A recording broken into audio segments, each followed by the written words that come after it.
Muy buenas tardes. La Cámara Peruana de Libros le da la bienvenida a la 38ª edición de la Feria del Libro Ricardo Palma. En estos momentos nos encontramos en el auditorio Antonio Cisneros para asistir a la presentación del libro El caso Sodalicio 2 de Pedro Salinas. Participan en mesa Pedro Salinas, Alberto de Belaunde y Héctor Gadea. Esta mesa está organizada por Editorial Planeta. Venimos a presentar el volumen 2 del libro de Pedro, El caso Sodalicio, que es una recopilación de artículos que él ha venido publicando en La República y en La Mula en el último año. En el volumen 1 de este libro era la misma dinámica de los artículos que había estado publicando prácticamente desde el 2015 al 2016. El volumen 1 concluye con el archivo de la investigación del caso Sodalicio por la fiscal María del Pilar Peralta, que es donde retoma este nuevo libro, y es a donde yo voy a empezar, tanto desde la óptica del proceso a nivel de fiscalía. Yo soy abogado de 5 de las víctimas del Sodalicio, incluido Pedro, la historia del caso a nivel de fiscalía se replica como un espejo en los artículos que hace Pedro, no con información necesariamente del proceso, mucho es opinión suya, pero se basa y es una cronología que podemos utilizar sobre los eventos públicos. Hay mucha información reservada dentro de la investigación que no voy a poder compartir con ustedes en esta oportunidad, pero sí aquella información pública y además la opinión de Pedro que se vierten en estos artículos. Entonces, como una suerte de línea del tiempo, les voy a ir contando desde la parte de vista judicial / fiscal qué es lo que ha venido sucediendo.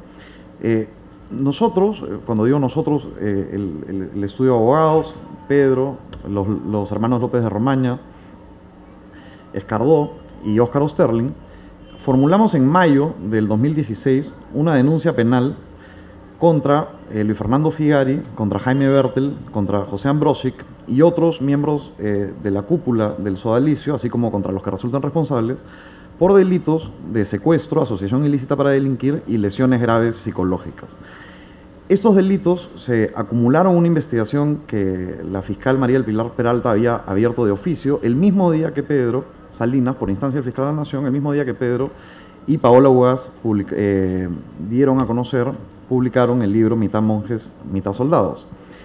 Lo que sucedía es que esa investigación que había sido abierta de oficio se limitaba exclusivamente a los abusos sexuales del Sodalicio, que recordemos además que en esa época el Sodalicio negaba a rajatablas. Y esto es importante porque menos de 2 años después, en un video, el superior general del Sodalicio, luego de un par de investigaciones, reveló, hasta con un cuadrito de PowerPoint, los terribles abusos sexuales que el Sodalicio había detectado.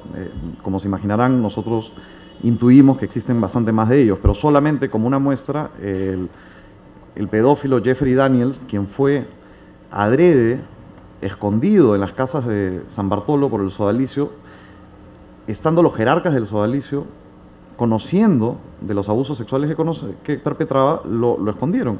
Y luego ha salido en esta investigación hecha por el propio Sodalicio que Jeffrey Daniels había violado a 12 menores de edad.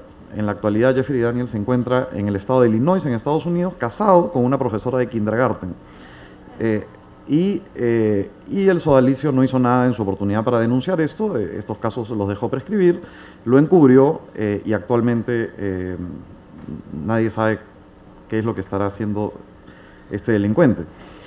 En esta investigación, con cero colaboración por parte del Sodalicio, que era el modus operandi con los que habían actuado encubriendo a estos depredadores sexuales, es que se incorpora nuestra denuncia, que por estrategia legal y además acompañado por el factum que ya la investigación periodística había revelado, denunciamos el delito de secuestro. Y el delito de secuestro, porque el delito de secuestro no se limita a una vulneración de la libertad ambulatoria, es decir, piensen en el delito de secuestro tradicional, los secuestros que cometía el MRTA, secuestros de la criminalidad organizada común, sino como una limitación al libre albedrío de todas estas personas quienes eran reclutadas siendo menores de edad en los colegios. Al ser reclutadas en los colegios mediante toda una sistematización que llamaban apostolado, sin permiso de los padres, en retiros espirituales, cuando cumplían 18 años, estas personas que no tenían libre albedrío porque fueron captadas de niños, firmaban un documento en el que formalmente ingresaban a los 18 años al sodalicio, cuando para ese entonces ya no tenían poder de decisión, eran unos autómatas. Por estas razones denunciamos, y luego bueno, el cautiverio que viene a partir de esto y las vejaciones, tanto físicas como psicológicas, que las más perversas fueron efectuadas en estas casas de San Bartolo, que eran de propiedad de los padres de Figari. Y asimismo, estas personas que cometieron estos abusos, que sistematizaron la comisión de estos delitos, conformaron una asociación ilícita que perduró muchísimos años. Esa es la estructura de nuestra denuncia penal. Para hacer corto el cuento, la fiscal Peralta archiva esta denuncia, poco más señala que una entidad de la Iglesia Católica no puede ser una asociación ilícita. Esa es la razón, porque ¿cómo va a ser ilícita una asociación dedicada a la veneración de Jesucristo? Lo pone en su resolución. Como comprenderán, esta era una fiscal totalmente católica, era una fiscal que en su oficina, Pedro ha estado ahí conmigo varias veces, en su oficina tenía más imágenes que las que yo he visto en alguna iglesia, y las oficinas del Ministerio Público son chiquitas. Era una persona absolutamente sesgada. Cuando en la investigación logramos, además con la presión de la opinión pública, con entrevistas con el fiscal de la Nación, quien había ofrecido además a Pedro el apoyo del Ministerio Público para investigar estos gravísimos hechos, logramos que la fiscal convoque a una diligencia de interrogatorio a Luis Fernando Figari en Roma. Y cuando fui a Roma, junto con los abogados contratados por el sodalicio y con la fiscal Peralta, me di con la sorpresa que en la embajada donde se llevaba a cabo el interrogatorio no solo estaba la fiscal, sino una señora, una monjita. Y la monjita, que nada tenía que hacer en esta diligencia, porque no es un funcionario público del Estado peruano, ni es abogado de las partes, era la hermana de la fiscal Peralta. Y la hermana de la fiscal Peralta, después nos enteramos, que hacía una misión de la Iglesia Católica en África, y misteriosamente apareció en el Vaticano, y misteriosamente apareció junto con la fiscal Peralta. Y cuando yo estaba ahí, Luis Fernando Figari le daba guías de turismo en las iglesias de Roma, de a qué iglesia debería ir y qué imagen debería reverenciar, a la hermana monjita y a la fiscal, quienes que se pasaron los siguientes 2 días dando vueltas por las iglesias de Roma, con los tips que le daba Luis Fernando Figari. Ese fue el contexto del interrogatorio. Entonces, bueno, no se podía esperar mucho de este funcionario público, archivó la denuncia. Ahí es donde acaba el volumen 1 y el volumen 2, con la indignación de Pedro y de toda la opinión pública, editoriales de periódicos de izquierda, de derecha. Creo que todos coincidimos en esa oportunidad en el Congreso de la República, el Ministerio de la Mujer, el Ministerio de Educación. Es decir, nunca creo que un caso había juntado a tantos actores en otras circunstancias polarizados de la sociedad y de la política peruana como este, en que todos nos juntamos con nuestra indignación frente no solamente a los hechos revelados por la investigación de Pedro y Paola, sino después por la indolencia de los administradores de justicia. Como consecuencia de este archivo se presentó una apelación y el fiscal superior, el doctor Almanza, como no podía ser de otra manera, destruyó esta resolución de archivo, ordenó que se abra una investigación totalmente nueva y además pasó a control interno a la fiscal Peralta, quien por lo demás a mí ya me había denunciado ante el Comité de Ética del del Colegio de Abogados, investigación que felizmente ya logré archivar, pero llegó un punto en el que el único acusado en toda la historia del caso Sodalicio no era Figari, no era Bertel, sino era yo, el abogado. Bueno, después de todo esto de acá, a la fiscal Peralta, el órgano de control interno del propio Ministerio Público la ha sancionado y nosotros hemos apelado porque la sanción era irrisoria, eran solo 30 días de suspensión y hemos apelado para que se le dé el máximo de la sanción por la absoluta arbitrariedad con la que se llevó esta investigación y además la indolencia y la revictimización que hubo con las personas que logramos llevar. Esta fiscal tuvo el cuajo de decir de que no habían ido víctimas. Yo he llevado personalmente a quien en tu libro, Mitad Monjes, Mitad Soldados, pones bajo el seudónimo de Santiago, que es una víctima sexual de Luis Fernando Figari cuando era menor de edad, y la fiscal se negó. Yo le pregunté, ¿usted ha sido víctima sexual? Y la fiscal me interrumpió en la pregunta y dijo, usted no le puede preguntar si ha sido víctima sexual. Una arbitrariedad absoluta, igual lo dejamos consignado, fue parte de la queja que hemos hecho contra ella. Ya en esta nueva investigación, hay una nueva investigación abierta, felizmente han ido a declarar muchísimos testigos, no les puedo contar exactamente el detalle porque hay una reserva, pero muchísimos testigos, Incluso uno de ellos era un compañero mío del colegio, que cuando teníamos 14 años, a él Jeffrey Daniel se lo violaba todos los días saliendo del colegio, en una camioneta del Centro Pastoral de San Borja, primero en el parque al frente de su casa y luego entraban a su casa cuando su mamá se iba a trabajar. A él lo reclutaron profesores de religión y de lógica que habían en mi colegio y se lo dieron se llamaba este pederasta el apóstol de los niños, y a este compañero mío de promoción cuando tenía 14 años, yo no sabía, regresaba en las mañanas en el colegio y en las tardes se lo violaba un miembro activo del sodalicio. Él ha ido a declarar la investigación está avanzando. También fueron a declarar los miembros de la comisión original de investigación que el propio sodalicio convocó, dentro de los cuales había un ex vocal supremo, una ex ministra de Justicia y premier.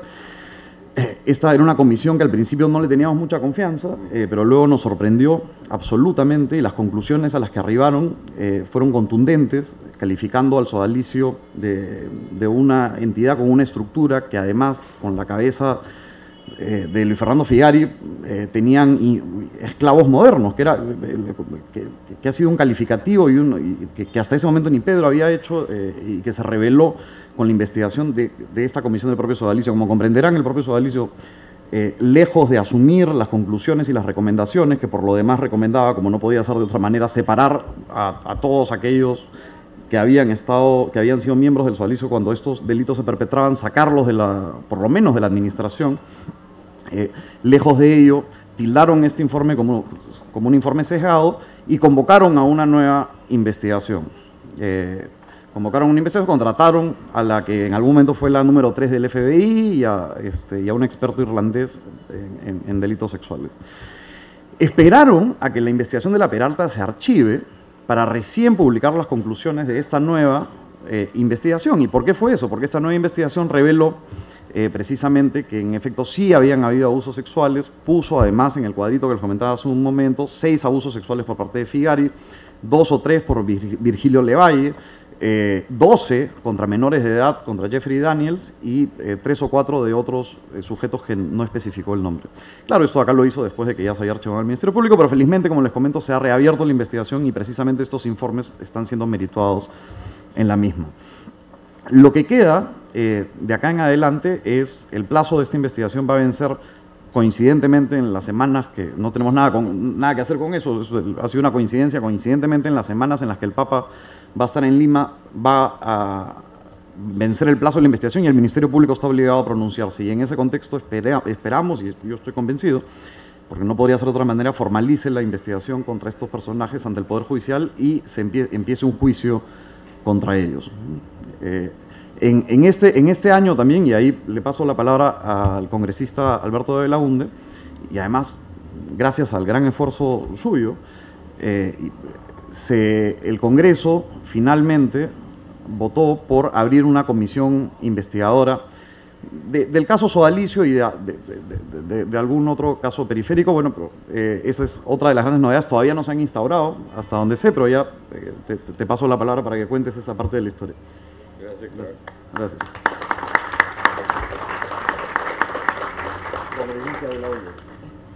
Pero estoy muy contento de estar aquí y estoy muy contento de que ustedes estén aquí. Y estoy más contento todavía que Pedro Salinas y que Editorial Planeta estén sacando un segundo volumen de este libro.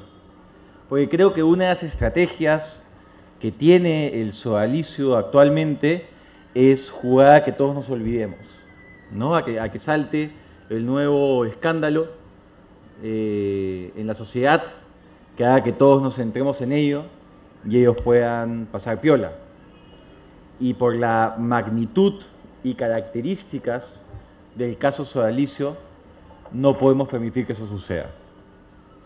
Ese caso no puede quedar en la impunidad.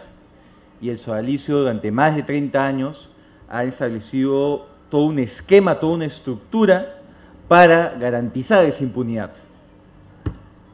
Nunca en esos años un fiscal siquiera fue a ver qué es lo que sucedía en un grupo que, como Jorge Bruce ya decía en el año 2001, tenía todas las características de una secta y ese era un espacio donde podían ocurrir ese tipo de abusos.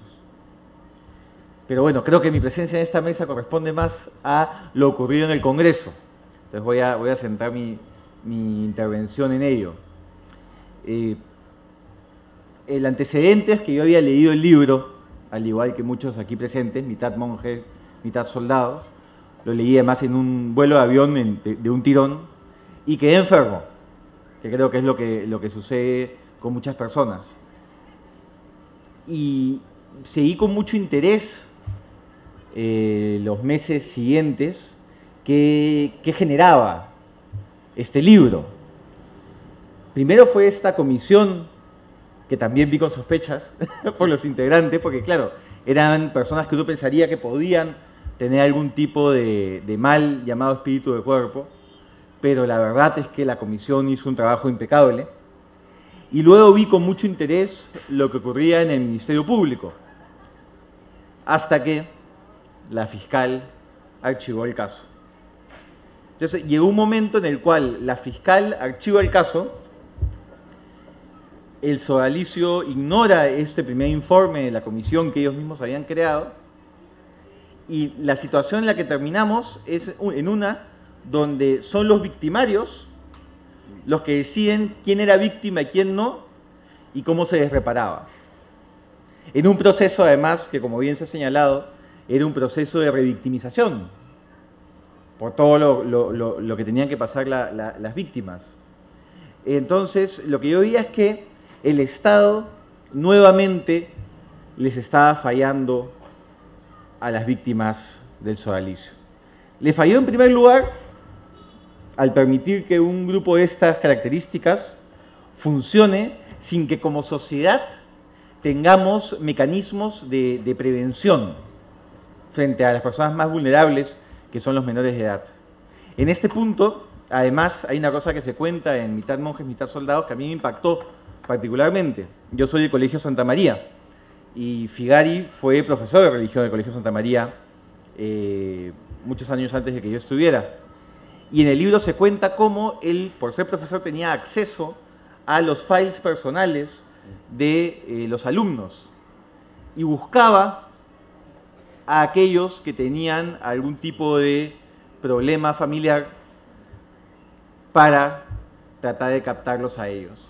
Y lo que yo me pongo a pensar ahora es, así como Figari y quienes violentan tienen estos mecanismos de captación, el Estado peruano debería tener mecanismos para proteger justamente a los más vulnerables. Así como usó esta información para captar a estas personas, a estos menores de edad, al sodalicio, el Estado debería tener todos los reflectores para alejar a los presuntos abusadores. O por ejemplo, si un chico tiene un promedio 14 en el colegio y en el siguiente bimestre su promedio se baja a 10, algo está pasando en la vida de ese chico, y el Estado y la comunidad educativa tiene que tener algún tipo de reacción para proteger a alguien que evidentemente está pasando por algo difícil. Entonces el Estado les falló a las víctimas al permitir que pudiesen ser captadas en una organización de ese tipo. El Estado les volvió a fallar cuando suceden los hechos de abuso psicológico, sexual y físico, y no pasa nada. Y nuevamente el Estado les falla cuando la Fiscalía decide archivar este tema, aquí no pasó nada. Entonces yo sentía que el Estado no podía seguir de esta manera. Y al amparo de la Constitución, que establece que los congresistas podemos investigar cualquier tema de interés público, en el mes de febrero de este año planteo que el Congreso de la República cree una comisión investigadora para el caso sodalicio. Y lo hago con 3 objetivos. El primero, para que las víctimas sientan que alguien en el Estado, aunque sea el Congreso, se preocupa por ellos. Y que encuentren en este proceso de contar lo que les pasó también una manera de reparación, de sentir que finalmente el Estado los escucha y les da ese estatus de víctima, que creo que es muy importante cuando hay quienes incluso dudan de que la historia sea cierta. En segundo lugar, porque yo creo que no todos los casos deben haber prescrito. un abusador sexual no deja de ser un abusador sexual de la noche a la mañana. Entonces, estoy seguro que hay víctimas de abuso sexual de Figari y compañía que no caen en el plazo de prescripción. Y creo que mientras el Ministerio Público se centra muchísimo en los delitos que todavía están en ese plazo y en los casos específicos, el Congreso sí podría hacer un esfuerzo mayor de encontrar más víctimas y también de empezar a identificar una serie de delitos conexos que hay en esta organización. Como sociedad no podemos olvidarnos de estos grandes escándalos que nos muestran delitos y crímenes abominables. El gran mérito del libro del caso Sodalicio, volumen 2 de Pedro Salinas, es que mantiene vigente uno de los escándalos más graves que hemos tenido en la sociedad peruana, que es el caso de Luis Figari y los sodálites, abusadores sexuales, físicos y psicológicos. El libro permite que una persona que haya leído Mitad monjes, mitad soldados y que conozca el caso Sodalicio se mantenga actualizado de qué es lo que está pasando en este libro. Es un caso, además, que estoy seguro va a ser un caso histórico, del cual se hablará en las siguientes décadas como un ejemplo de lo abominable que puede ser el hombre. Quiero agradecer públicamente a los medios de comunicación, porque sin los medios de comunicación, sin los reportajes en la televisión, en la prensa escrita, en los portales, en la web, que han habido en La Mula, en el diario Altavoz, ambos de forma sistemática y persistente y tenaz, nada de esto habría sucedido. Porque hasta el caso Sodalicio, la Iglesia siempre ha sido tratada con muchísimo respeto, por no decir hasta temor. Y con este caso algo pasó que se venció ese miedo y ese respeto de pronto cayó en aras de que aparezca la verdad. Esto es muy importante porque si este caso, que ya tiene más de 2 años, se mantiene de alguna forma vigente, es gracias al rol de la prensa. En tercer lugar, yo quiero agradecer a Héctor Gadea, porque, o sea, no solamente es mi abogado, no solamente no me cobra, algo muy importante y raro en un abogado, sino que él personalmente se ha comprometido con el caso. Yo hoy quiero agradecerle al estudio UAS por haber actuado en este caso de manera pro bono, que es otra cosa importante en este fenómeno, porque gracias a Héctor y su equipo, este tema ha mantenido también vigencia en los medios, porque siempre pasan cosas en el ámbito judicial, porque Héctor y su equipo le están peleando todo el rato, ¿no? Son realmente una piedra en el zapato para más de una fiscal, ¿no? Bien, eso.